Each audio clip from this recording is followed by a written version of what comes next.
Donc tout d'abord pour me présenter, moi c'est Simon Deboeuf, donc je suis le CEO et le cofondateur de Octopulse et de Dookie, donc là on va plutôt parler de Dookie. Juste pour vous dire rapidement, moi je viens du monde du SEO, hein. J'ai fait 6 ans en tant que consultant SEO, j'ai travaillé pour pas mal de grands groupes, j'ai travaillé pour Dior, Yves Saint Laurent, donc je fais de l'audit de site, hein, et après je fais de la recommandation, de l'audit technique, d'architecture, sémantique, d'autorité, etc. Et après je fais des recommandations pour booster ou le lancement d'une marque, d'un produit, sur des cocons sémantiques, etc. Et sur la partie SEA aussi, je faisais de la proposition stratégique aux clients. Et après, je faisais aussi tout le côté opérationnel, la gestion des mots-clés.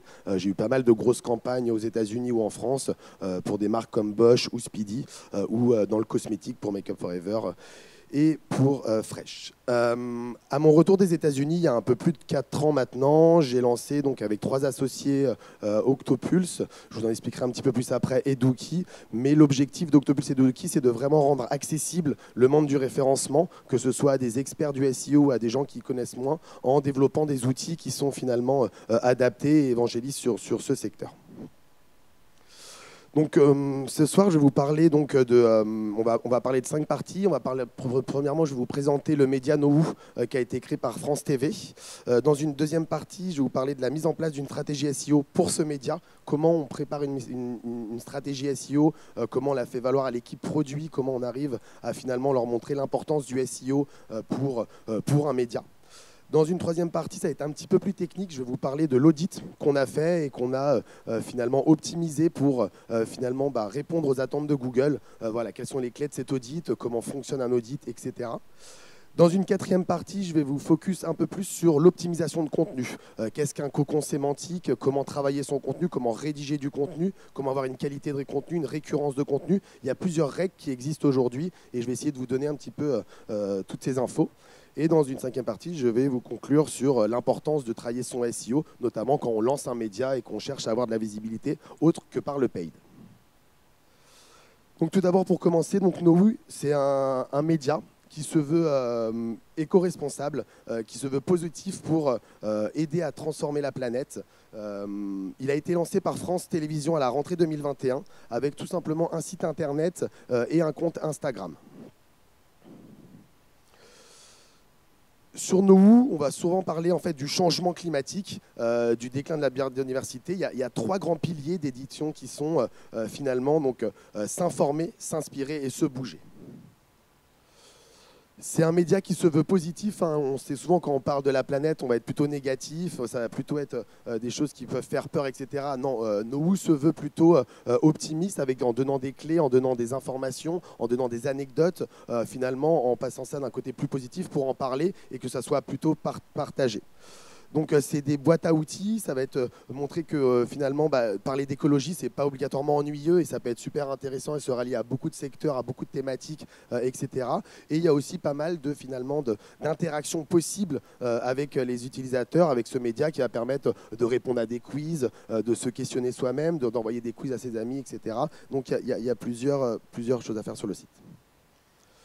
Pourquoi Nohoo a été créé ? C'est qu'en fait, il y a eu un vrai constat de France TV et puis du monde en général, c'est qu'aujourd'hui, presque 50% des jeunes français, ils citent le changement climatique comme un de leurs principaux intérêts. Après le pouvoir d'achat, le changement climatique, c'est quelque chose d'important. Donc il y a vraiment facteur à finalement à informer ces personnes qui cherchent de l'information, qui vont chercher des choses dessus.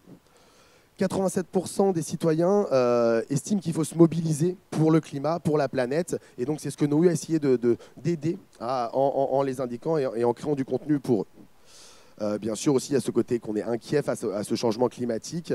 Et donc, aujourd'hui, la mission, c'est de permettre finalement aux jeunes d'avoir les connaissances, d'avoir des informations pour ce défi environnemental qui est super important pour tout le monde. Et c'était le but numéro 1 du média. Donc Nohoo, à la base, ça s'adressait vraiment à la génération Z, qui a vraiment une grosse vocation sur ce climat, qui se préoccupe de plus en plus. Ces jeunes sont conscients et ont besoin de s'informer, ont besoin d'avoir des informations, ont besoin d'avoir des anecdotes, ont besoin de se cultiver là-dessus, de s'informer, de pouvoir échanger avec des amis. Et donc, ça a été vraiment la cible au début, c'était vraiment cette génération Z qui se préoccupe de son avenir. On l'a vu après le lancement, après 4-5 mois de publication, d'une stratégie d'édito, avec une stratégie de création de contenu, bah, que finalement, en fait, ça n'intéresse pas que les jeunes de 15 à 35 ans, mais aussi les trentenaires, les quarantenaires, les enseignants, et qu'en fait, finalement, il y avait pas mal de personnes qui venaient sur ce site au-delà de la cible qu'on avait estimée au début. Nohoo, ça se passe sur deux verticales, sur deux canaux. Donc les réseaux sociaux. Donc je vais moins en parler parce que je suis moins spécialiste. Je viens vraiment du monde de Google et c'est pas vraiment la stratégie. Ils avaient utilisé une autre agence pour ça.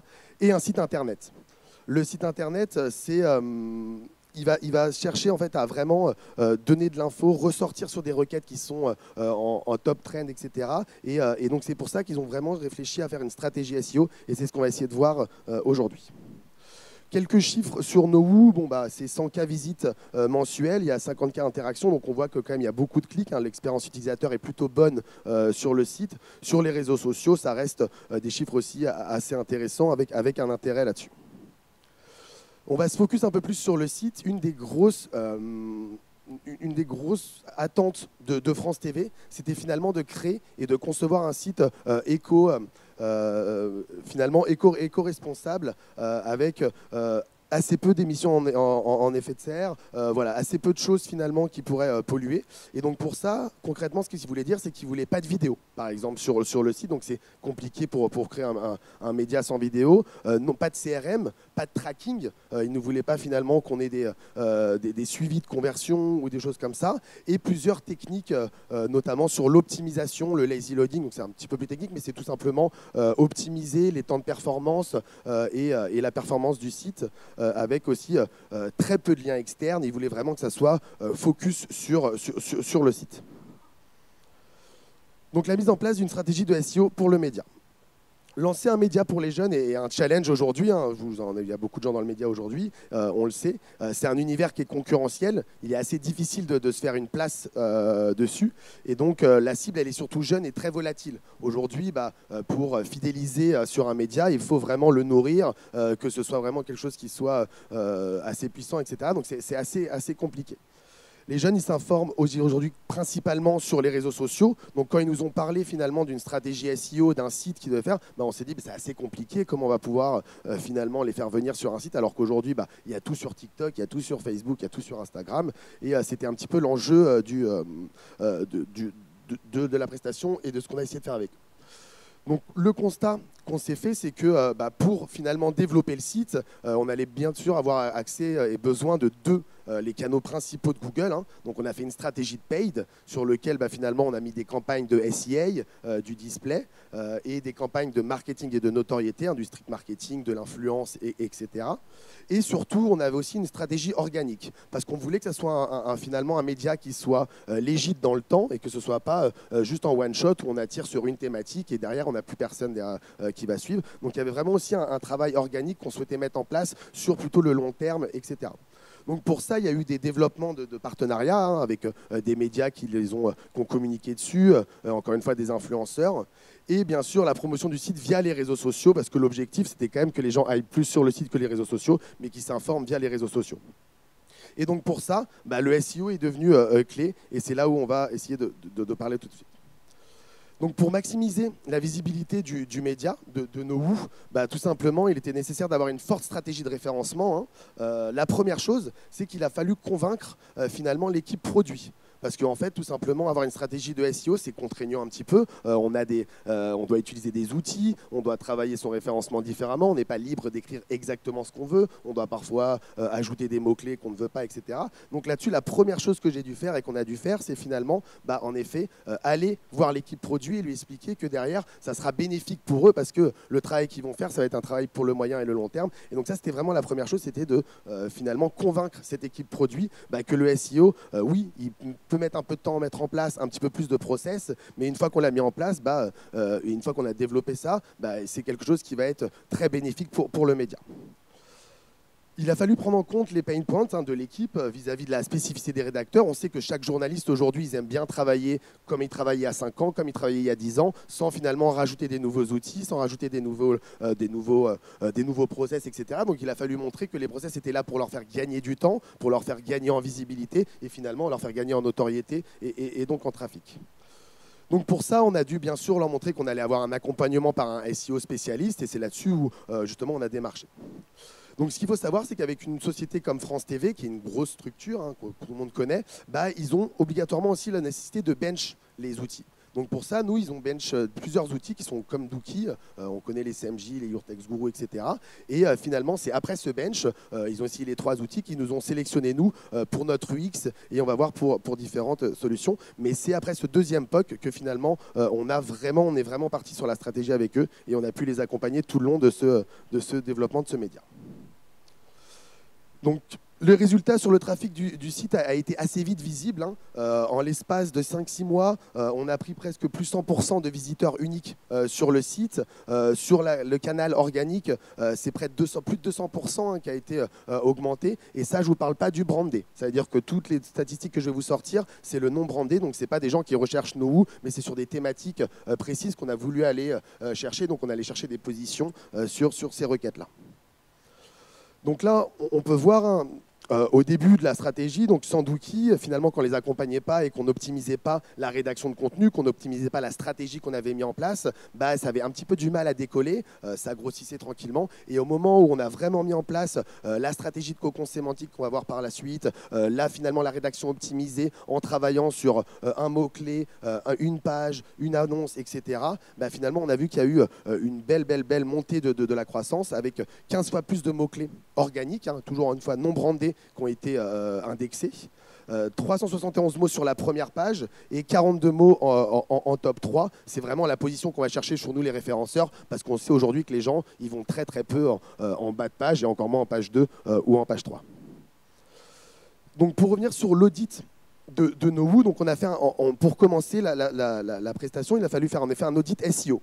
Parce qu'aujourd'hui, ce qu'il faut comprendre, c'est que le référencement, c'est 3 grands piliers. Le premier pilier, c'est être conforme techniquement. Qu'est-ce que ça veut dire ? Tout simplement, en fait, il faut répondre à des critères de Google. Google va en fait, mais on les connaît, nous les référenceurs, ceux qui travaillent dans le SEO, c'est qu'aujourd'hui, tout simplement, il y a à peu près 150-200 critères qu'il faut répondre. Donc dedans, vous allez voir la sécurité, la performance, le balisage, le mobile friendly, etc. Mais il faut répondre à ces critères, sinon on ne peut pas envisager d'avoir une stratégie digitale ou une stratégie de référencement ou d'indexation.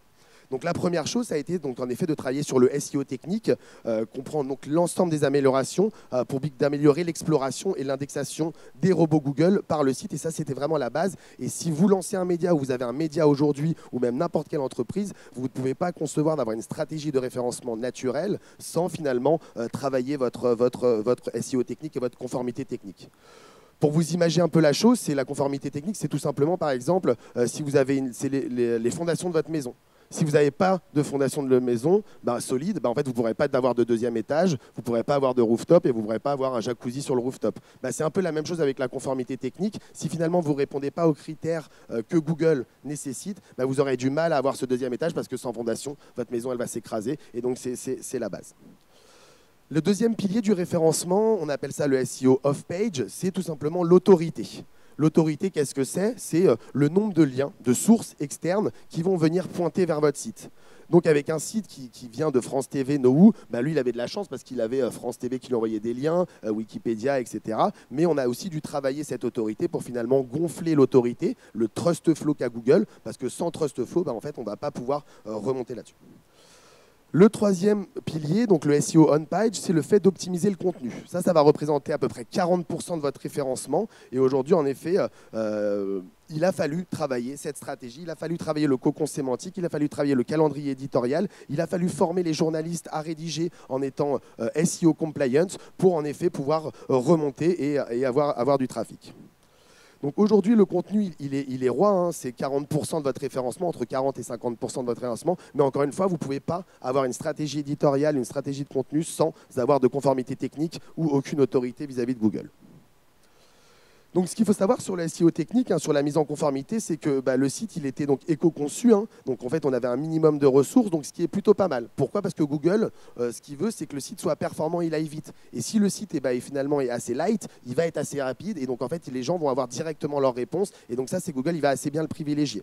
Il faut des images légères, pas de vidéo, pas de newsletter, pas de tracking, un mode ombre. Ça veut dire qu'on est vraiment en train de développer et de montrer ça. Et une architecture de site pensée pour réduire au maximum les allers-retours avec les serveurs. Donc c'était vraiment sur une optimisation de performance qu'on a travaillé au début, tout simplement pour rendre le site légitime par rapport aux attentes de Google. Et cette légitimité va pouvoir en fait faire qu'on va pouvoir après travailler notre contenu et notre autorité.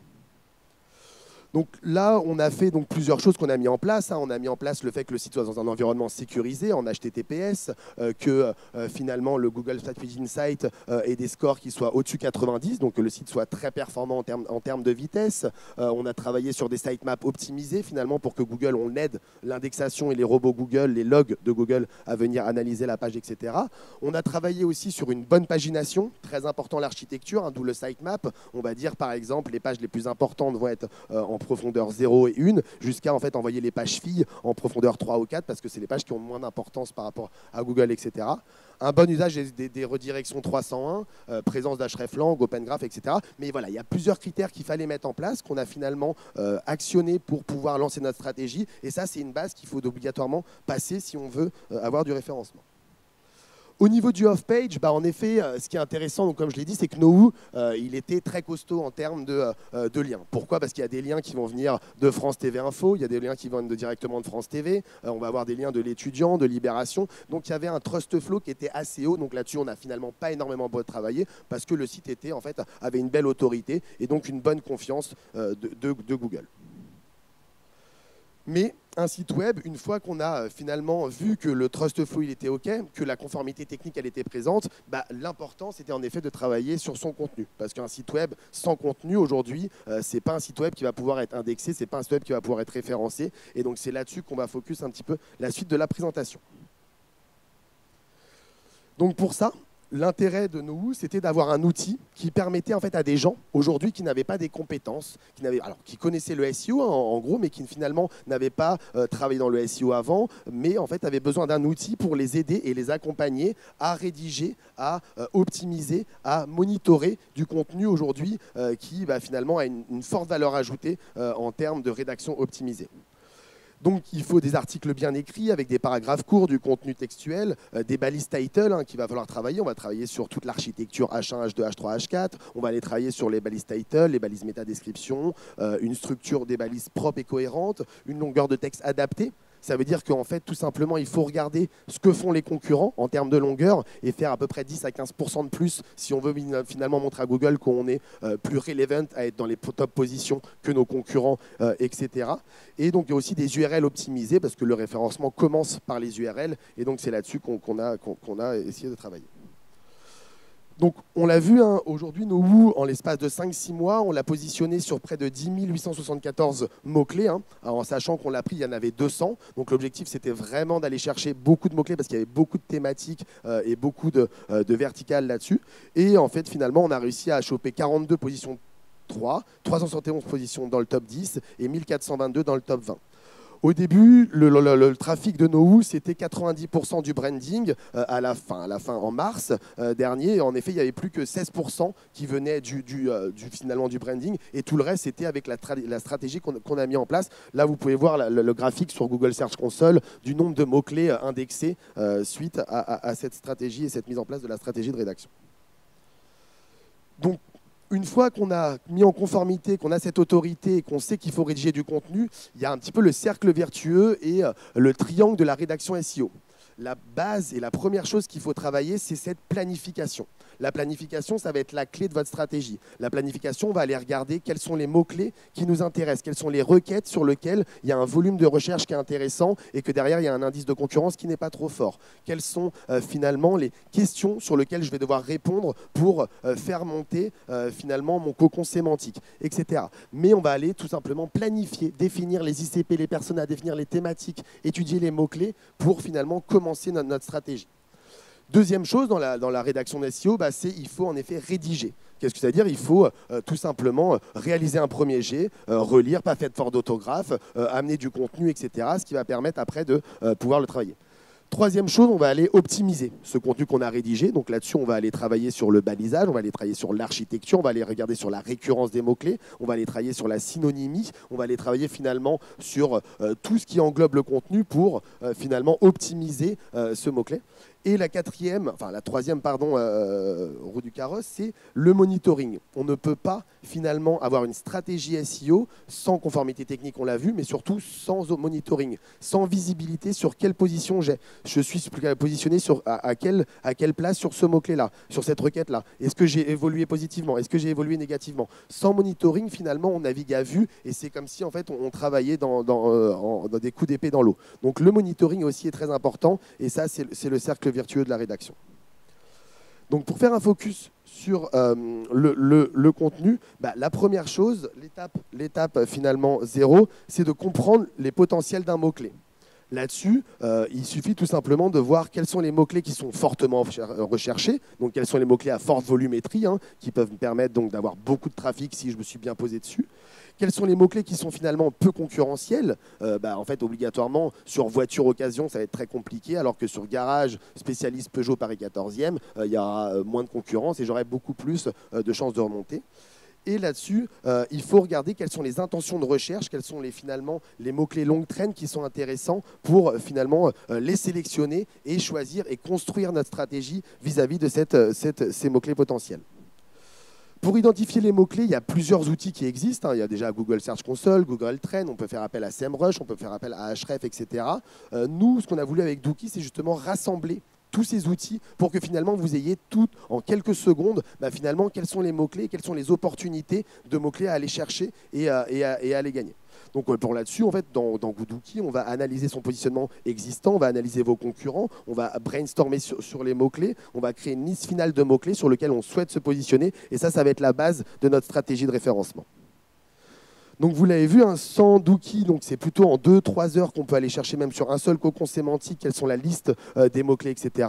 Aujourd'hui, avec Dookie, on arrive justement à avoir la pertinence des mots-clés, la longueur de texte, les volumes de recherche, l'analyse de la concurrence, les people also, les questions, etc. en quelques secondes seulement. L'étape 2, c'est de structurer son contenu. En effet, on ne peut pas, encore une fois, on a nos listes de mots-clés, mais qu'est-ce que je fais de ces mots-clés? Ces mots-clés, il faut les faire rentrer dans des cocons sémantiques ou dans des structures en silo. Donc les structures en silo, c'est très simple, c'est finalement avoir quelque chose d'assez vertical, souvent utilisé dans les sites e-commerce. C'est par exemple une page de niveau 0 avec les lunettes que je vends, la page de niveau 1, c'est les lunettes Ray-Ban, et la page de niveau 2, c'est comment entretenir ces Ray-Ban. Sur le cocon sémantique, on va travailler bien sûr avec des silos, mais on va y ajouter le côté aussi horizontal. Et en fait, on va répondre à des cocons sémantiques que Google souhaite nous positionner comme experts, avec quelque chose de beaucoup plus large, pour finalement en fait, être positionné comme expert et donc remonter sur les mots-clés qu'on a inclus dans ce cocon sémantique finalement après la rédaction. Donc vous voyez, c'est ici, on travaille donc sur des graphiques comme ça, où la page cible, c'est finalement la page où on veut envoyer et recevoir le plus de trafic organique dessus. Et derrière, on va créer des pages mixtes, des pages complémentaires, avec donc ce côté cocon sémantique. Une des chose qui est très importante et qu'il faut comprendre, c'est qu'il faut essayer de se positionner. Il y a une règle un petit peu dans le SEO, c'est qu'on va essayer de se positionner sur un mot-clé, un besoin, une intention, une page. Plus l'architecture sera simple à comprendre par les robots Google, plus on aura de chance finalement d'indexer notre site sur ces mots-clés-là, et donc plus on aura de chance d'avoir des résultats. Une fois qu'on a ciblé finalement ces cocons sémantiques, qu'on sait à peu près où on veut aller, ce qui est important, c'est de travailler. Donc, il y a un super outil qui s'appelle Miro, qui est cet outil-là, qui va vous permettre en fait, d'avoir toute votre architecture de site avec les pages existantes, les pages manquantes, etc. Mais finalement, on va aller travailler sur toutes ces pages pour finalement avoir tout en une seule vision et qu'on puisse savoir quelles sont les pages à créer, quels sont les contenus à ajouter, quels sont les maillages entre ces pages pour ces cocons pour optimiser. Et donc ça, c'est ce qu'on a fait. C'est un des plus gros travail finalement de la stratégie de contenu, c'est travailler sur ce Miro, sur cette architecture qui, en un seul coup d'œil, on voit à peu près la totalité du site. Alors ça, on va toujours l'adapter. Si on a de nouvelles thématiques, c'est très facile de rajouter une branche, mais il faut toujours travailler sur ce maillage, sur cette stratégie-là. Donc une fois qu'on a finalement étudié les mots-clés, qu'on a compris l'architecture qu'on veut mettre sur le site, qu'on a cette notion de un mot-clé, une intention de recherche, une page, tout simplement après on va aller sur la création de contenu. Donc là-dessus, ce qu'il faut comprendre, comme je vous l'ai expliqué, c'est qu'on va essayer d'aller créer un contenu unique par requête qu'on souhaite se positionner. Pourquoi? Parce qu'en fait, pour Google, ça va être beaucoup plus simple de le positionner en position 1, 2 ou 3 sur un seul mot-clé, plutôt que si, en fait, il y a 4-5 mots-clés principaux et que derrière, il ne va pas savoir lequel se positionner. Et au lieu de nous positionner en première position, il va nous mettre en 7e sur les 4 mots-clés et derrière, on n'a pas de trafic. Donc la première chose, c'est de choisir un mot-clé. Par exemple, là, c'était biocarburant. Nohoo avait besoin de parler des biocarburants. On a fait donc un all-in au biocarburant pour savoir quelle était la compétitivité de ce mot-clé là-dessus. Après, on analyse finalement quels sont les sites concurrents qui sont positionnés sur la SERP au niveau de ce mot-clé. Derrière, on va extraire les informations parce qu'on n'est pas obligé de réinventer la roue. S'il y a un super article sur les biocarburants ou est-ce que le biocarburant est bénéfique pour la planète ou etc. sur une requête qui nous intéresse, on n'est pas obligé de tout réinventer. On va prendre notamment l'architecture, les titres, on va les regarder, on va pouvoir les ajouter. Et derrière, après, on va commencer à rédiger notre contenu en veillant à utiliser un champ lexical, bien sûr, autour notamment de cette thématique. Une fois qu'on a commencé à rédiger son contenu, en effet, il faut l'optimiser. Et pour chaque contenu du site, il faut en effet répondre à ces règles que je pense beaucoup d'entre vous connaissent, mais qui sont en fait cruciales. Et là-dessus, il y a un vrai travail. Donc la première chose, c'est la balise title. C'est la première des informations que le robot Google vient analyser quand il passe sur le site. Donc c'est la première chose qu'il faut mettre. Et donc ces mots-clés sont très importants. Elle doit contenir au moins un mot-clé cible que vous avez déterminé au préalable. La métadescription qui va permettre en fait, d'inciter l'utilisateur à cliquer sur le truc. Elle doit contenir la requête cible et doit être autour de 160 caractères.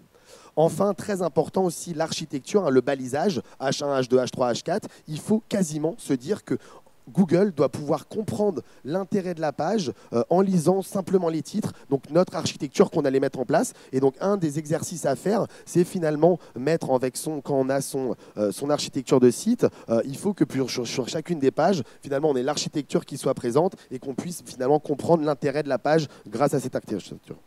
Et enfin, le corps du texte, ajouter les mots-clés cibles, les variantes, enrichir le champ lexical afin de nourrir la longue traîne, de grossir et de montrer notre expertise vis-à-vis de Google. Les points à respecter, on l'a vu, donc il faut des longueurs suffisantes. Après, il va falloir travailler sur le maillage. Il faut essayer de regrouper finalement les cocons sémantiques ensemble, de dire que cet article informationnel va envoyer sur cette page conversationnelle, etc. On va essayer de finalement montrer qu'il y a une osmose entre le site. Une des choses aussi très importantes en référencement et en stratégie de contenu quand on veut lancer un site ou une marque, c'est de travailler finalement sur les questions populaires. Aujourd'hui, Google cible, et vous le voyez beaucoup, c'est les People Also Ask. C'est la liste de questions. Et là-dessus, pour finalement montrer son expertise à Google, montrer qu'on est expert de cette thématique, de ce sujet, finalement, il faut répondre à ces questions directement dans votre contenu. Parce que si Google voit que vous répondez à cette question, il va vous mettre comme référent de ce domaine-là. Et donc, vous allez pouvoir finalement remonter en haut de passe.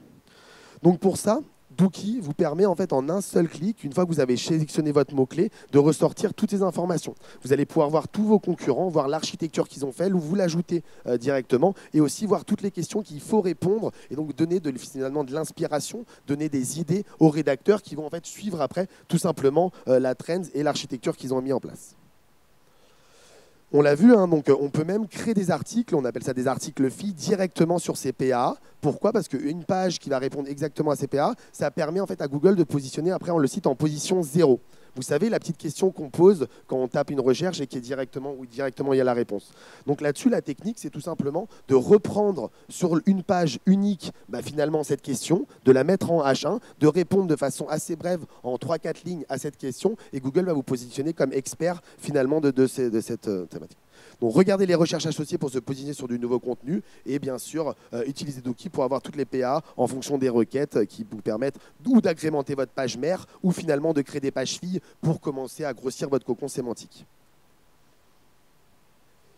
Alors, sur la structure des pages, c'est ce que j'ai essayé de vous expliquer à un moment, il faut en effet être hyper clair dans vos titres. Pourquoi? Parce qu'en fait, Google, avec, ça s'appelle les crawls de Google, les robots que Google passe sur le site, bah, finalement, il va venir analyser directement ces titres avant votre contenu. Donc en fait, il faut tout simplement que quand Google passe avec son robot la première fois, il puisse quasiment comprendre l'architecture et c'est quoi. Donc pour ça, il faut utiliser la méthode dans l'entonnoir. Hein. On part du général. Qu'est-ce que le biocarburant? C'est quoi le problème avec les pesticides? Là, on a fait un exemple sur les pesticides. Déjà, c'est quoi un pesticide? Qui autorise l'utilisation du pesticide? C'est quoi l'impact environnemental des pesticides? Et quel impact sur la santé et l'effet cocktail? Réduire l'impact des pesticides, y a-t-il une solution? Mais on part d'une thématique très générale pour finalement aller sur une spécifique beaucoup plus précise par la fin. Donc, on va travailler sur le titre avec les sous-titres, les sous-sous-titres, les sous-titres jusqu'à H6. Donc, Google nous laisse pas mal d'opportunités là-dessus. Donc, un exemple d'article bien construit, c'est donc une structure HN respectée, partir d'un sujet général et finalement ensuite rentrer dans le détail. Diversifier ces mots-clés, c'est très important, la synonymie. Hein. Google aime en fait, finalement qu'on utilise tous les mots. Et donc là-dessus, il faut en effet utiliser un maximum de champ lexical là-dessus. Longueur de l'article, hein, est toujours un petit peu supérieure à nos concurrents, parce que finalement, si on est supérieur, on a plus de valeur ajoutée et on a un humain qui est passé derrière, et donc on apporte plus finalement de connaissances sur notre thématique. Et donc, bien sûr, aussi le maillage interne, qui est très important, parce qu'aujourd'hui, Google aime que finalement on puisse rester sur le site, avoir d'autres informations, aller plus loin quand on veut travailler, donc assez important. Donc là, en fait, on a réussi à avoir une position 0 et une position 1 avec le problème avec les pesticides, justement en rédigeant un article qui se veut complet finalement et qui va répondre à toutes ces demandes d'exigence. Donc faire du maillage interne, on l'a vu, hein, c'est des articles de blog vers les pages collections, les pages produits, entrer les différents articles de blog, une ergonomie du site, ça va donner du jus à vos pages les plus importantes. Hein. Souvent, si vous avez un site e-commerce, bah, finalement, on va avoir des pages informatives qui vont envoyer du jus vers les pages où on peut convertir, parce que c'est ce qui nous intéresse, etc. Faire évoluer la notion sémantique, faire comprendre de quoi parlent vos pages, et ça va bien sûr aider le robot Google à une meilleure compréhension. On recommande en effet minimum 2-3 liens par page pour finalement nourrir tout le site et que le robot Google ne s'arrête pas à cette page-là. Donc le planning éditorial qu'on a mis en place avec Nohoo pour lancer ce média, c'était donc la première chose, corriger, on l'a vu, hein, les problèmes techniques de balisage, améliorer l'existant. Donc en fait, chez Dookie, comme on est relié à la Search Console, on peut voir aujourd'hui sur quelle position et quels mots-clés vous êtes positionné sur vos pages historiques. Et derrière, en fait, on peut tout simplement, si on voit qu'il y a une position, par exemple 8, sur une requête qui est intéressante sur une page, on va le pop. Derrière, on va dire reconstruire un petit peu de contenu, rajouter, réactualiser votre contenu existant, parce que derrière, c'est beaucoup plus facile d'aller chercher la position 3 ou 4 ou 2 quand on est en 8 que quand on démasse de 0. Et donc là-dessus, au début, on a travaillé sur tout le contenu qui était déjà existant et créer les pages principales de la nouvelle structure avec ce cocon sémantique, avec les pages mères et les pages filles qui permettent de rebondir là-dessus. En septembre-novembre, on a enrichi la structure avec les pages secondaires. Hein. Une fois qu'on avait ciblé nos pages mères, qu'on avait rédigé le contenu, qu'on avait optimisé le contenu, tout simplement, on a nourri ces pages avec des pages secondaires pour finalement montrer qu'on était expert de cette thématique, de ce sujet, etc. Créer du nouveau contenu à l'aide de Dookie. Et derrière, en décembre, en mars, on a fait de l'optimisation du maillage interne et continuer à créer du contenu pour finalement avoir le plus d'impact possible. Et donc là, on voit l'évolution du nombre de mots-clés organiques hors branding qu'on a obtenu avec cette stratégie. Donc au début, on en partait vraiment sur assez peu de mots-clés pour finalement finir avec pas mal de mots-clés, notamment quelques-uns dans le top 3 qui permet d'avoir quasiment 70% de notre trafic. Pour conclure, les quelques best practices pour intégrer une stratégie d'SEO dans un projet en quête de notoriété d'un média comme ça. La première chose, c'est d'acculturer les équipes du SEO à finalement utiliser et optimiser et travailler son contenu et architecturer, etc. Et qu'on ne peut pas en fait finalement avoir une stratégie de SEO en partant à droite, à gauche, sans avoir finalement mis sur papier les intentions de recherche, les mots-clés sur lesquels on souhaite se positionner, etc. Former les équipes à la base du SEO, éditorial, produits techniques, le maillage, etc. Définir les atouts, hein, les thématiques fortes, les mots-clés en fonction de la concurrence, en fonction de où on va pouvoir s'identifier. Fixer des objectifs aussi hein, de SEO. Mettre en place des points mensuels hein, pour tout simplement la suivi de performance, parce que derrière, c'est ça qui va permettre d'incentiver les équipes à rédiger et voir qu'ils gagnent du trafic. Analyser régulièrement les performances et tester des typologies de contenu, il faut toujours être dans le learn and try. On va essayer des choses, on va voir que ça fonctionne, on va le répéter sur une autre thématique, on va essayer des choses, on va voir que ça ne fonctionne pas, on va le supprimer, on va arrêter, etc. Et définir des plans d'action pour augmenter le trafic, avec des choses, optimiser X articles avant cette deadline, création d'une dashboard, etc. avec des PA et des choses comme ça. Donc à propos de Dookie, Dookie les a vraiment aidés là-dessus parce que Dookie va vous permettre tout simplement de concevoir la conception. On va analyser le contenu des structures, etc. On va permettre de rédiger là-dessus. On va permettre tout simplement de vous aider à la rédaction avec un système de gamification. La gamification, c'est très simple. Si en fait on met un score, plus vous allez être SEO compliant, plus votre score va monter. Et ce qui est intéressant, c'est qu'on va aussi analyser tous vos concurrents, tous les concurrents existants. Donc on va voir le score qu'ils ont sur cette thématique-là. Et donc bien sûr, si on monte là-dessus, on devient plus puissant. Publier, on va pouvoir publier directement sur Dookie et monitorer l'évolution de votre référencement là-dessus. Donc ça, ce sont quelques clients qui nous font confiance. Aujourd'hui, on est une petite structure. Ça fait un an qu'on commercialise, un peu plus d'un an aujourd'hui qu'on commercialise Dookie. Mais on a réussi à travailler avec la Fondation Cartier, avec Edenred, avec la SNCF, avec France TV, etc. On a aussi des belles agences qui sont des spécialistes du SEO qui finalement travaillent aussi avec notre outil en marque blanche. Donc voilà, si vous avez des questions sur une éventuelle stratégie de contenu, si vous souhaitez parler de votre activité ou quoi que ce soit, on a un stand qui est juste là, où il n'y en a pas énormément, mais on est au stand 27.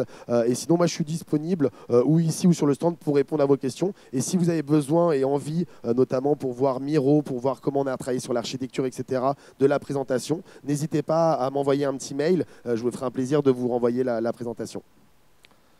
Est-ce qu'il y a des questions ? Merci.